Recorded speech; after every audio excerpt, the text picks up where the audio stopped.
మా దగ్గర IVF treatment తీసుకునే చాలామంది కపుల్స్ మేము ఎంబ్రియోస్ ఫ్రీజ్ చేస్తాము, ఎగ్స్ ఫ్రీజ్ చేస్తాము, స్పర్మ్స్ ఫ్రీజ్ చేస్తాము అని అంటే అసలు ఆ ఫ్రీజింగ్ కాన్సెప్ట్ ఏంటి, ఎక్కడ చేస్తారు అని చాలామంది క్వశ్చన్స్ అడుగుతున్నారు. ఈరోజు మీకోసమే ఇదంతా లైవ్గా చూపిస్తున్నాను, రండి. ఇది మా క్రయో స్టోరేజ్ రూమ్. దీంట్లోనే మీ ఎగ్స్, ఎంబ్రియోస్, స్పర్మ్స్ అన్నీ ఫ్రీజ్ అయి ఉంటాయి. ఈ ట్యాంక్ క్రయో ట్యాంక్. దీని లోపల గ్యామెట్స్ అన్నీ ఫ్రీజ్ అయి ఉంటాయి. ఇప్పుడు నేను మీకు ఎక్కడ ఫ్రీజ్ అయి ఉంటాయి అన్నది స్పెసిఫిక్గా చూపిస్తాను.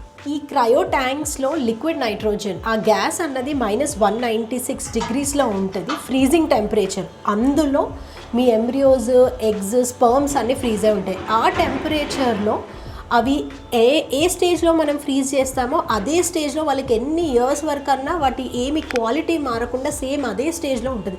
సో ఒక్కసారి మీ ఎంబ్రియోస్ ఫ్రీజ్ అయితే అవి ఏం హామ్ లేకుండా, బయట కండిషన్కి ఏం ఎఫెక్ట్ అవ్వకుండా ఆ ఫ్రోజన్ స్టేట్లో అలాగే హెల్దీగా ఉంటాయి.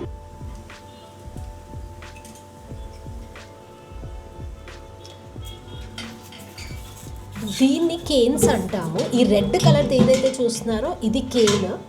దీని లోపల ఈ గ్రీన్ కలర్ది గాబ్లెట్. దీని లోపల ఇవి క్రయోలాక్స్.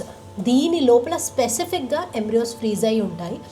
ఇది మొత్తము లేబుల్డ్ ఉంటుంది. అంటే ఒక X and Y specific couple, husband name, wife name plus వాళ్ళ రిజిస్ట్రేషన్ ఐడి, ఇదంతా దీని మీద నోట్ అయి ఉంటుంది.